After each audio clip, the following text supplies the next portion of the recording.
a series of virtual sessions initiated by Takshila Educational Society to further ideas that foster learning, self-expression, and ingenuity.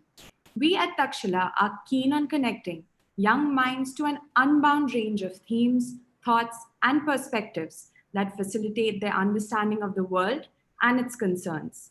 At this time of global crisis and social distancing, the sessions under Beyond Boundaries bring articulate speakers from the world of art, education, literature, science, and beyond to engage your time and mind. In today's session, 10 Things You Should Know About Reading, our speaker, Sujata Noronha, expounds on the advantages of proximity to literature. Sujata Noronha is dedicated to the acts of reading, teaching, and learning. She is the founder-director of Bookworm, a library-based organization in Goa. She holds master's degree in management and education and MPhil degree in education. Sujata conceptualized the Library Educator's course, a first of its kind professional development course, and executes it in collaboration with Tata Trusts initiative, Parag, for educators, teachers, and librarians of school-age children. She is a consultant to numerous NGOs and schools in India, as well as the Government of Tibet. She co-teaches a First Language Pedagogy Course at TISS Mumbai and merges children's books into every aspect of her work. Sujata believes that books are enablers of positive change and is committed towards promoting and supporting good books for all. The speaker would converse for about 30 minutes on the topic. You may submit questions through the chat box of your YouTube channel. All questions from the viewers would be answered collectively by the speaker in the last 15 minutes of the session. We now begin. Over to our speaker, Sujata Noronha.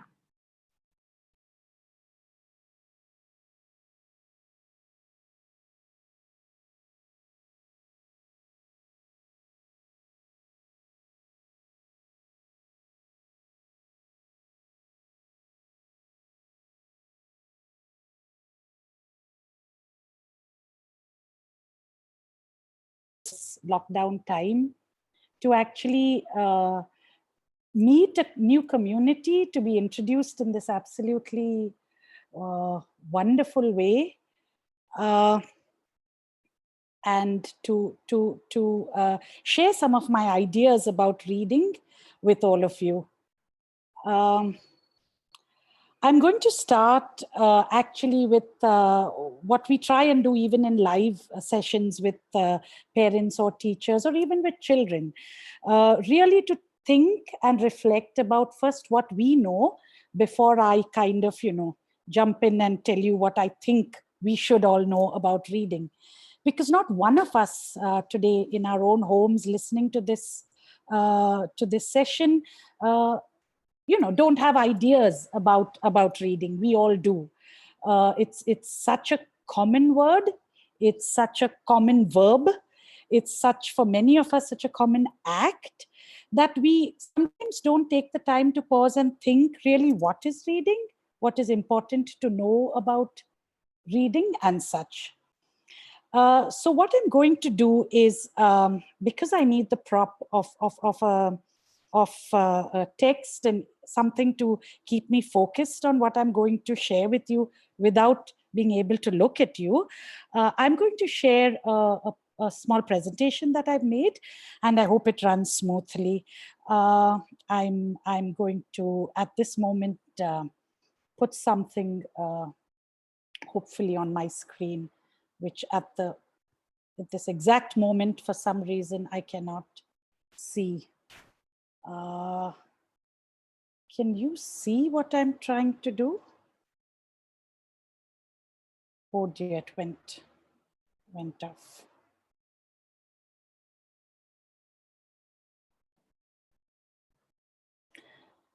Can you see my slideshow? I hope the answer is yes. We're going to look at this image that's now on the screen, and I'm going to ask you to take a breath, really take a breath, deep breath. And as you exhale out, I want you to think about what you know about the act of reading. And the image is there just to kind of help you if you're wondering where you focus. and we'll wait for a wee bit.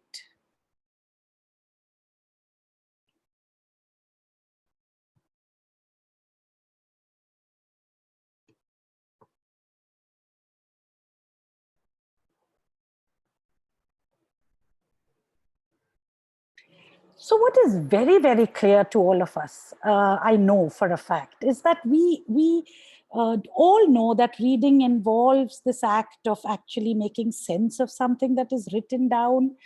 We may not have thought that reading is also the sense of making something that is drawn, or that is something that is in a different code, that is not the alphabet you know. Maybe or maybe not, we've not yet come to think about reading as something that we make sense of when we listen to something or when we share something. So I want to spend the first few minutes of just putting down what we know in education and literacy as the 6 building blocks of what it is to become a reader. And these are really very basic things, and I'm putting it down here because sometimes we take for granted that we all know this, and many of us do, but it's so implicit and so deep within our known consciousness that we forget. And so I'm opening this out in a way that I feel may help parents to really think, have we done all this with our children? Can we do all this with our children? Because in this lockdown time, we're suddenly putting enormous pressure on you parents. You're suddenly being expected to also become parent teachers. You're also going to play more of a role in the education experience, life of your child than you did 2 months back. But even if we go back to trusting and entrusting the educating lives of our children with schools, as parents, it's really important that you know this. Because in all my experience, I have found that when we begin to look at parents as partners, we truly and genuinely see change in the life of our child, especially in the reading life of our child. So I'm kind of hoping today to evoke that in you. So thank you for listening again so patiently. What I want us to do for the next few slides is really look at the images I've placed there and think, is this something you would consider something to do with reading? So my first image is this really snazzy motorcycle. I hope you can see it. And do you think it has anything to do with the act of reading?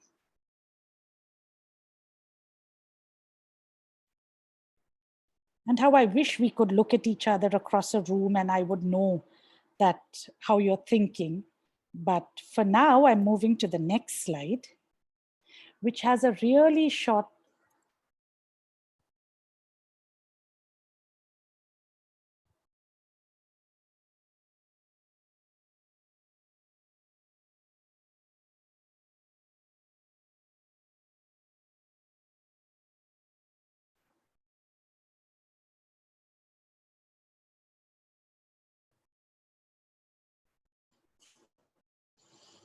Do you think that has anything to do with reading? We all would have seen our children, encouraged our children, watched our children do a lot of work with sounds and rhymes and poems and words that kind of connect with each other. Does that have anything to do with reading? We're going to hold that idea and look at the next slide. There's something like this, which is, I don't know, a code of some kind, and all of you with some mathematic backgrounds will quickly make sense of this document. And those who don't will say, okay, there's something here on paper. Does it have anything to do with reading for us? What about this one? Looking at an image together, does it have anything to do with the act of reading? How about this one, where a child is drawing something? And just to be very current, this young boy, Farhan, he's showing me how in his home, which is locked down, he's keeping the coronavirus outside. Do you think this has anything to do with reading for him or for the listener, me?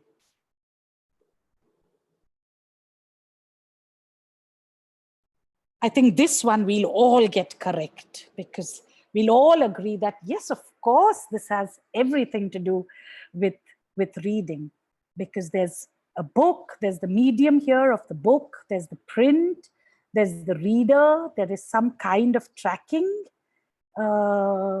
In this case, the finger. In many of our work right now, areas of work right now, it will be the mouse or a trackpad. There seems to be the act of reading happening here. So we looked at actually 6 different images. And mentally, I just want you to think, do all 6 belong to the act of reading, or some more than others? Like, for example, this last one, definitely a yes. And I hope you are keeping these images in mind. We looked at the image of the motorcycle. We listened to a rhyme in Sindhi. We looked at some mathematic derivation or some code being written. We looked at picture looking. We looked at somebody reading, and we looked at a boy drawing. And so when you keep all these 6 ideas in mind, I want to actually, in this one slide, present to you 6 building blocks that are considered and that have been proven through systematic research to be the most integral elements in our children's experience of becoming readers, and in your own experience actually of becoming readers. Now, the amazing thing about reading is, if I ask all of you to just think back, go back for, I think you're a really young group of parents, so you may be in your late 20s, early 30s. If you go back 25 years, can you remember when you started to read, what that moment was like? Is it marked in our lives the way we mark the first step our child takes, the first word our child takes? Somehow reading is never ever marked in this way. And there is a reason for it, which we'll come to, why it's not marked in this way. But before we get to that, I'm going to just give you some kind of technical vocabulary for what we just saw. Our ability to actually discriminate between sounds, to join matching sounds, to rhyme, to identify, to locate, all comes under this processing ability we have, which is about sound awareness. And that comes from one particular center of our brain. And that's important, proven to be important to reading, and which is why you will have early childhood work that has a lot of these elements. Sometimes we take them to a whole different level, where children are being made to repeat and rote learn and reproduce. But actually, it's more about just having fun with sounds. And this is where all our home languages are so important, because the most easiest way in which we enter into phonemic awareness is in the language of the home. And many, many Indian languages, I think all, are phonetically very rich. So we can actually have so much of sound play if we reintroduce in our homes some of the childhood rhymes from that you know in your own language, that you listen to, that you learn together, that you read about, that you get grandparents to tell you. Very rich building block in actually developing and awakening that center of our minds. That's important to reading. Vocabulary, you know vocabulary is important. It's like that picture of the motorcycle. So many young children will just be drawn to it because it's snazzy, it's red, it's fancy. But to be able to name it and to be able to know what that actual machine does, this all comes within our word knowledge bank. And that bank actually gets developed when we are spoken to, when we are read to, when we are listening to language that is comprehensible to us. That's how vocabulary actually strengthens in the early years and comes into work when we are in perhaps class 2 and up. So it's important that our children have vocabulary rich environments. I am seeing and meeting a number of young children who are watching a lot of television. And when they switch from our local language to English, I pick up this very interesting accent, and then I know that they're watching particular channels and particular programs, because that's the vocabulary that is stimulating the child. We leave the argument of whether that's the best medium for later, but I'm trying to make this point that actually, to speak in any language and to process any language, we need this bank of vocabulary, and the sources are many. Fluency, which you may hear your school teachers tell you that this child is struggling with reading or not reading well enough. What we're asking here for is actually a particular pace of reading. And this has a lot to do with the way our brain processes what it imbibes. So when I'm reading something, there is a particular perfect time to which I need to input that signal into my brain, and my brain needs to decode it, make sense of it, and give it back to the center of my head. That's the meaning center. And we call that rate at which I'm reading fluency. I've seen this also go totally the wrong way, where teachers are sometimes practicing that children read fast. And this is a problem. Fluency is really about finding a balance and a pace that's working right now for the child at the rate at which he can process, or she can process what she's reading, so that she makes meaning of it. What I mean by this is that you will meet a child who's taking so long, the poor precious one, so long to read something, that by the time they come to the end of the sentence, they've actually forgotten what they read forwards back. This is the wrong text for this child. Take it away, because what it's going to cause is frustration. And what frustration is going to do is to actually impair point number 5, which is motivation. But before that, we look at comprehension, which is really simply the act of actually knowing what you read. Again, you may meet children, your own child may be this kind who says, "Ha, pad liya." The child has read, so what was it about? And they might look at you and think, really? I needed to know what that was about? You just said read. Now, reading means making sense of what you read. Reading is not just decoding. So this is really important. As a parent, what could you do? Very simply, after your child's read something, you read what your child is reading, critical, and then have a conversation to make sure that, yes, you all have comprehension about what you are reading together. Comprehension is a good marker of our children's ability to process what they've read, and that's why you have tests. But again, not going to get into testing at the moment, because we can also turn that into a problem that makes reading heavy and difficult. Motivation, which is actually turning out and has turned out in research to be a very powerful element in why children stay with this difficult task of learning to read. It's because they're motivated. And what motivates them could be many things. But the simplest thing, particularly in the home, is the attention of the parent. If you are excited about reading, and if you sit with your child while they are reading with this absolute excitement and joy that let's read together, let's look at what's happening in this book, tell me about what you've read, you've actually ticked and checked boxed one of the most important elements in ensuring a sustainable reading environment in your home, that of motivation. So really, I think some self-examination for us. How many times in a day has our child caught us reading? What are we reading? How excited are we about the act of reading? Because when we say children who come from homes which read become readers, it's not just about having books in the house. It's not just about having parents who are, high eclectic readers, but it's also about parents who are excited about reading. And children very young pick up that excitement. So we also sadly can't fake it. They look at us and know that they're pretending. So really a self-examination. Are you genuinely excited about reading? And if you're not, I have found one of the most wonderful things about children is being honest with them and saying, you know what, I missed this boat. I didn't read. I didn't grow up in a home that was excited about reading. For me, reading was only about school and tests. But I think it's important. And can you and I become readers together? Because that's possible. We're coming to that. That's very, very possible.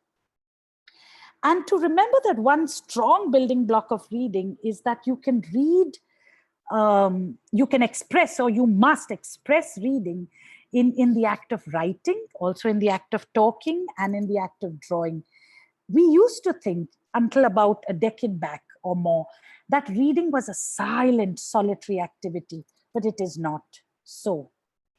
So one real hard truth I wanted us to think about and know for a fact, is that unlike learning to walk, learning to talk, learning to do certain motor functions, the human being is still not hardwired to read. Reading has to be learned. It does not happen just because I grew up. It's one of those complex mental activities that has to be learned. And to be learned, it has to be stimulated. And to be stimulated, it needs parents and teaching community like the kind we are right now engaging with. So there was a researcher some years back who put out this amazing document. You can find it online. It's called Reading is Rocket Science. And the argument made here is so important. In our research on reading, we've learned so many things now in the last 20 years, particularly with MRI and with our neuroscience development about the reading brain. But that knowledge has not yet percolated into strategies and pedagogies and classroom practice. So we are actually seeing a huge khichdi that's happening. And somehow, and this is why I think children are so brilliant, our children all still read. I think it's amazing. We should be celebrating that despite this kind of hodgepodge and mix-up that we have of trying different methods, not having something systematic, often not having active libraries, not having well-known, well-meaning, library reading buddies or mentors, all of us are reading. But the truth is that it is rocket science. It's a hard one. And so for the next few minutes, I just wanted 2 minutes or 4 minutes. I wanted to show you this video done by an institute, a science institute in America, that actually took a study of a French scientist and looked at what happens to the brain when we read.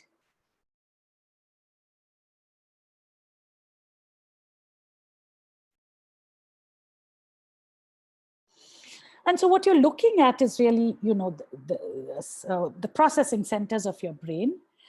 And this study looked at a brain that actually could read and a brain that didn't read, and captured the resonance of activity. Of course, the more lighted up our brain is, the more mentally active we are. And so reading of something that's written down shows you much more lighted up areas. And that immediately is interesting, but it's intuitive to us. Many of us know that this is what happens when you read. That's why people say people who read are smarter. We've reduced it to some loose ideas. In this particular one, what this study did is it also read out to people and spoke to people in a way that hoping they'll understand. Also lighting up, which means spoken language also matters very much to our reading brain.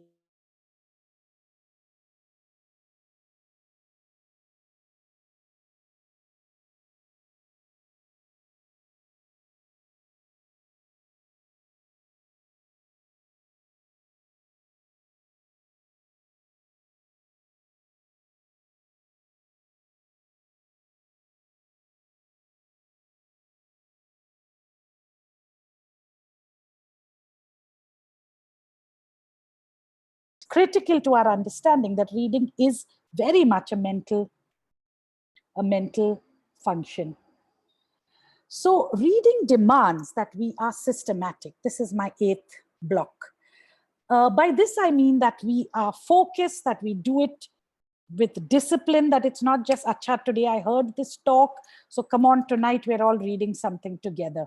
We've got to do this consistently, repeatedly, and systematically. That it is social.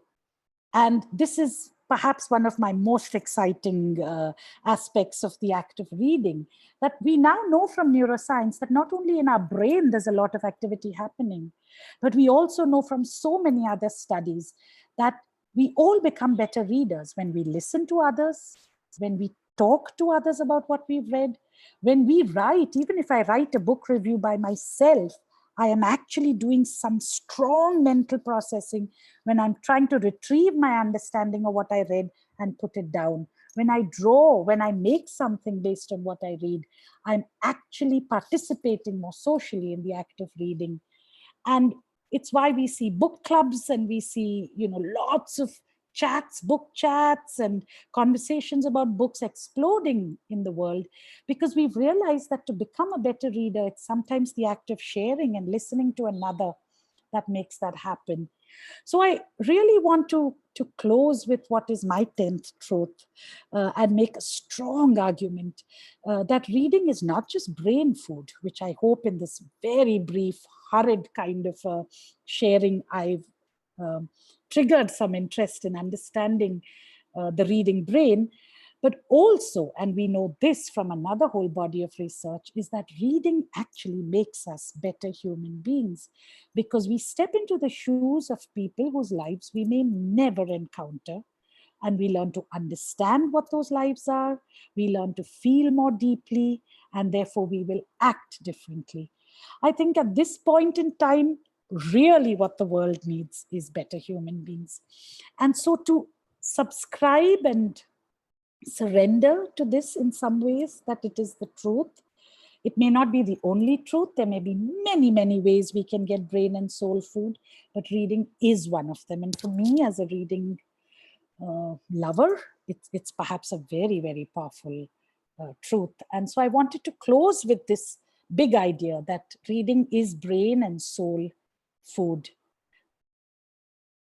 You've been very patient. I don't think you had a choice, but I hope you're thinking of some of the things I said and constructing some questions and comments that I can take in the next few minutes with you. I wanted to close with this, this comic by Glassberg, which I really like, where a little one goes up to the teacher and says, "So what do you do with this?" And the teacher says, "It's reading." It's how people install new software into their brains. Unfortunately, I'm not on WhatsApp, but I use email like WhatsApp, I think. So that my email is up there on the screen. You're welcome beyond this to write to me. Our organization puts out a lot of resources, ideas, lists, and this time even activities on reading. I'm told that the handle is Bookworm Goa. And so you just need to put that in, find us, follow us, and please participate in any social activities that we are designing about reading, because they're meant for you. They really are. So thank you. I'm going to pause now and take questions as they come. Thank you.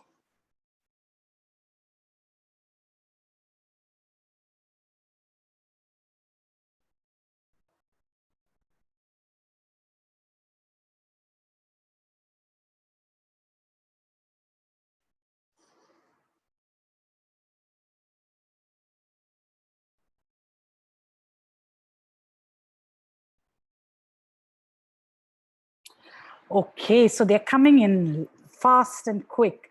How to ensure my child is protected from inappropriate reading material?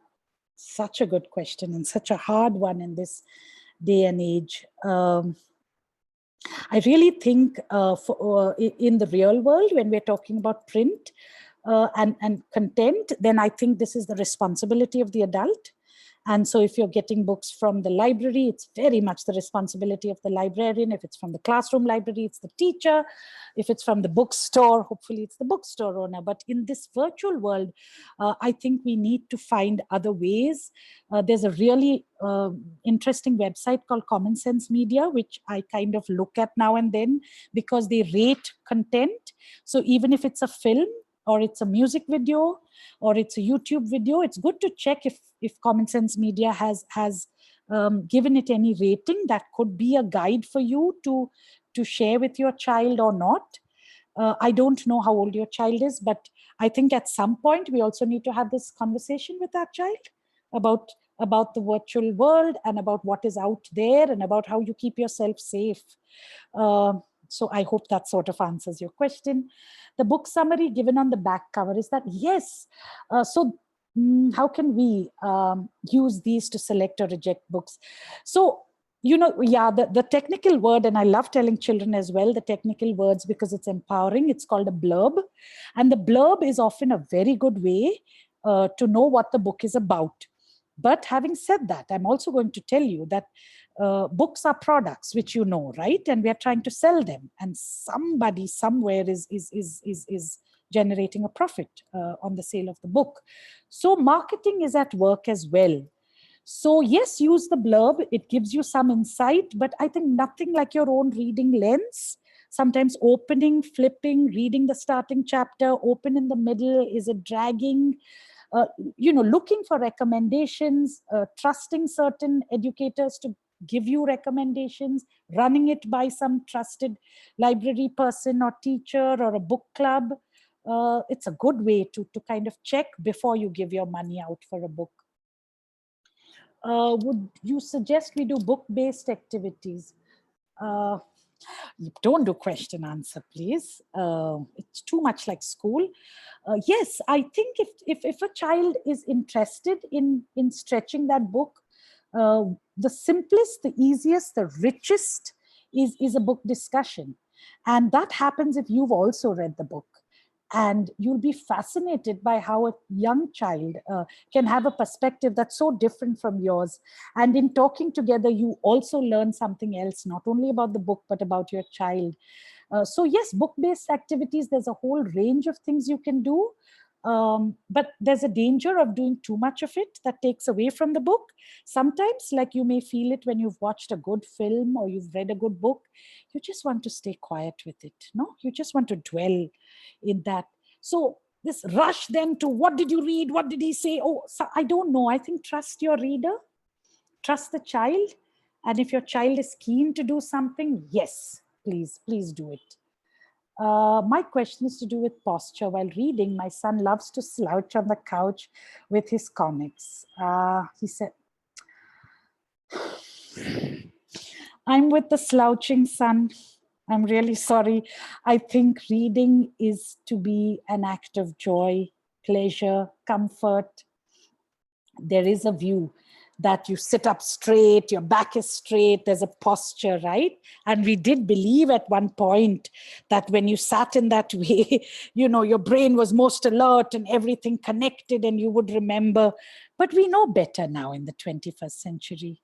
If he's more attentive when he's slouching, as you say, or I'd rather say when he's more comfortable lying down or leaning and he's reading, you want to let him be, because the reading is more important than the posture. The posture really has very little to do with the act of reading.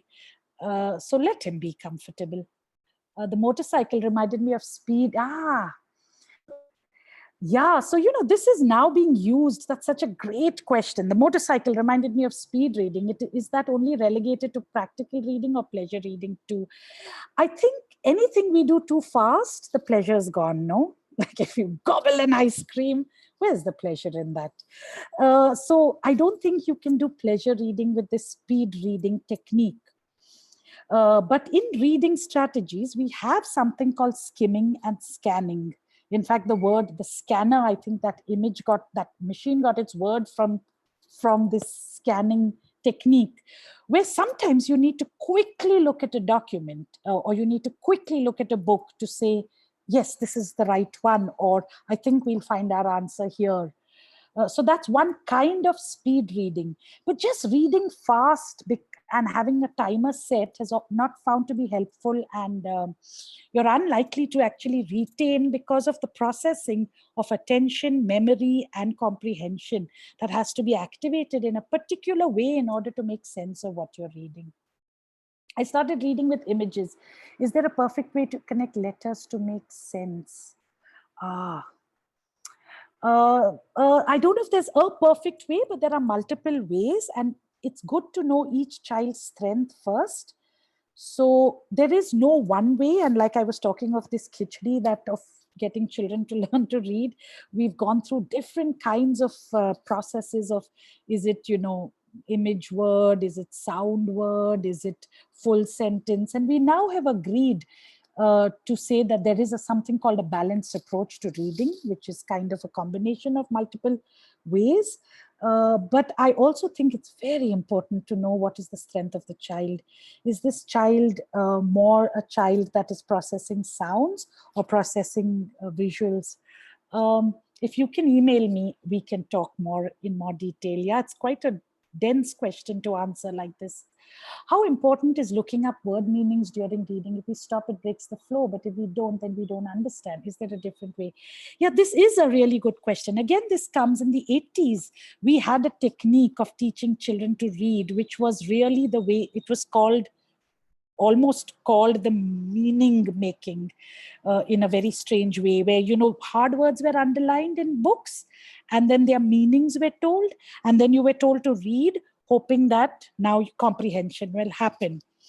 But actually, if you think about it, a good writer will use, even if they use difficult words, will have used it in a way that your brain is hinting already at the meaning. The context of what you're reading is telling you, I think this word means that. And therefore, I believe and I subscribe to the idea of just going ahead to keep the pleasure principle alive. What you can do at the end of that text is maybe check in a dictionary, or, now with the Kindle, you can just do it while you're reading. Just pop up and see what that meaning is, because then you're learning something new. But to break it, get the meanings, go back, no, please, no pleasure principle there.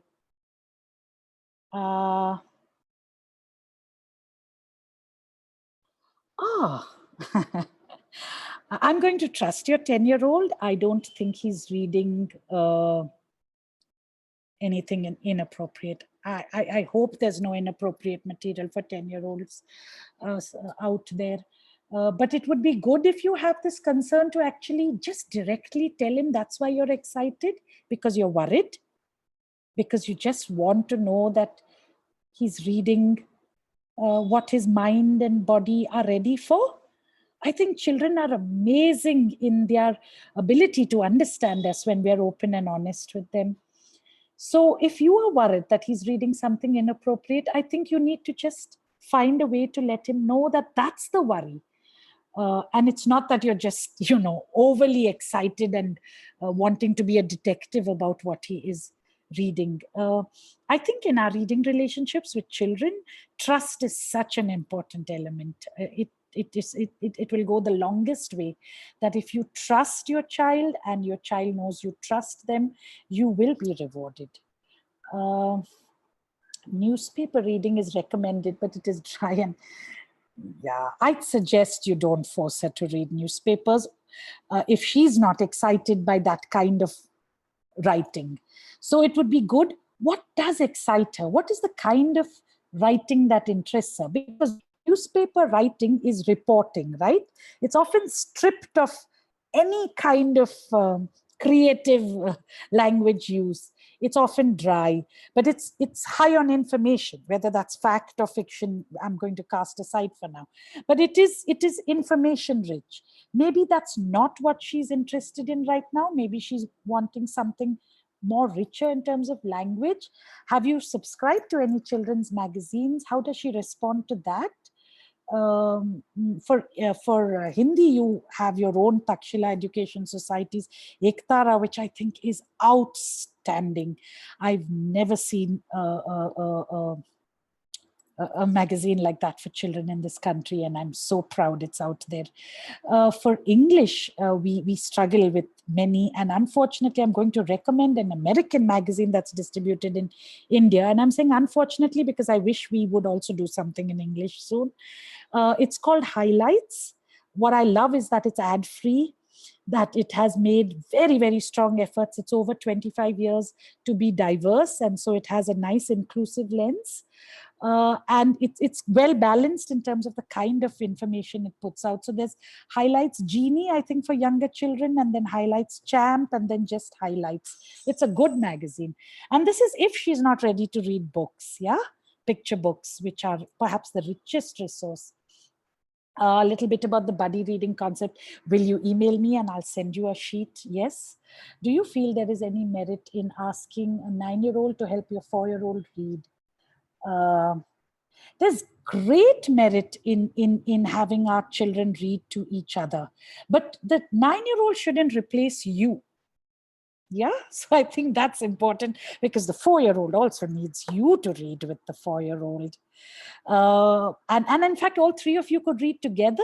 You could find a book where you read, and then there's a picture, and the little one says something about the picture, and then the 9-year-old reads.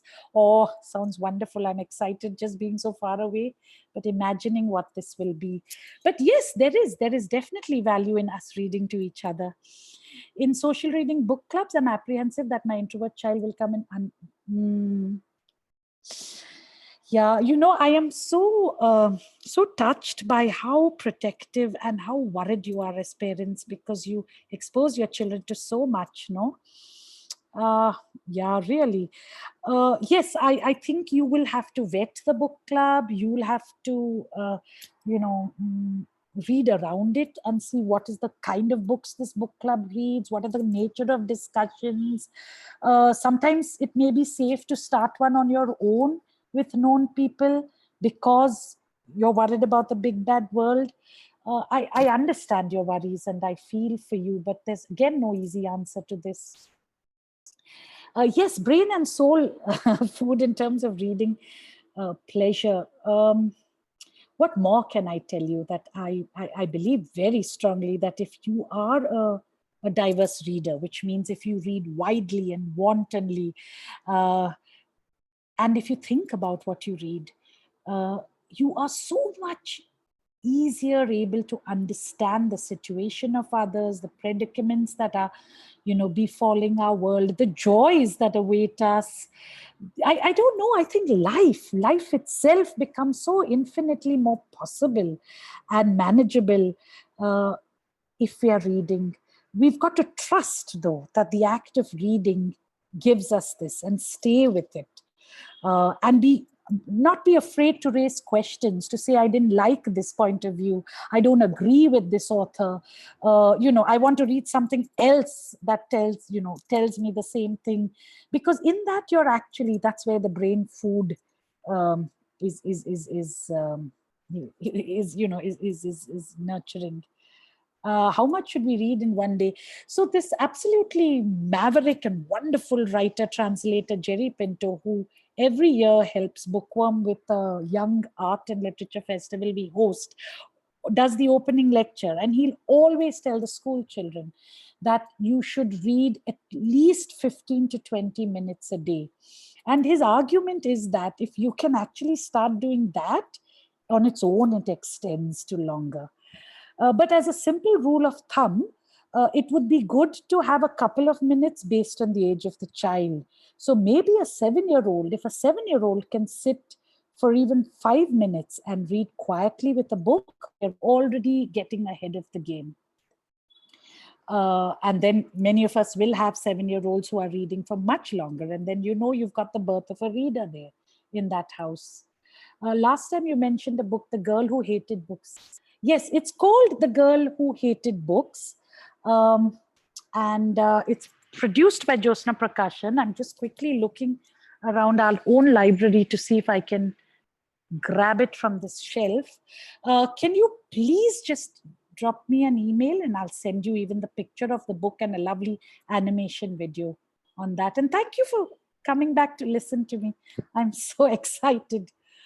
My son and I do not agree on the authors we should put all out of course. What is the democratic approach? Okay, so I'm first going to take the first part. What is so you know the answer to this, right? If you're subscribing to a democracy in your home, then free will is part of a democratic approach. So I suggest trust your child.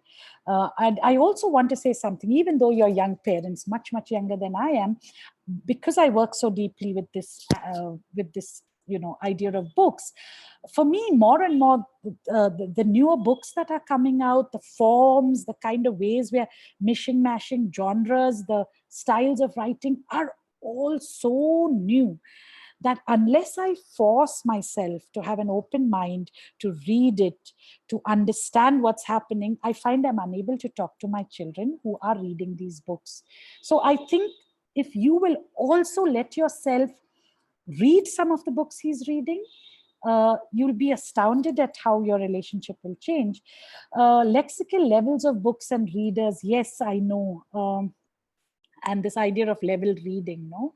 You're at this level and therefore you should read this book. I think what level readers do is give you practice with reading, and therefore your fluency may improve. But do they bring pleasure? I don't know. Do they limit your choices? Yes. Do they kind of pigeonhole you and say you're a level 3 and you're a level 2, and is that a demotivator? Yes. So they have to be used with caution, and as always, in trust with the child. So the child should know, you know what, we're going to sit with this book and read it today because I know that if we get through this together, we're both going to have great practice. And do you just think practice is good? Yes, it is, blah, off we go. But that's not the only reading the child does. Then the child chooses a book he or she wants to read. You read it to them. You have some joy and excitement. That is what we want our child to have, not the drill of reading. That's not reading, that's practice. Which time is the best? That just depends on you. For me, every moment of the day. Don't ask me these kind of questions. Please suggest funny books. I will. I'll put together a list of funny books. And if you don't email me, I'll send it to the Takshila coordinator and she can share specific authors. Yes, there are so many. I'll put that together. I never know what parents want. Once I know, I will send you something. Who was your favorite? Oh, this is a hard one. Thank you for asking. It was a hard one because I read very much as a child. And I couldn't really put my finger on any one book. And I read, I grew up in a really democratic household, so there was free will. I read way above and beyond my age. And so I think I was just messed up for most of my childhood, reading all sorts of things.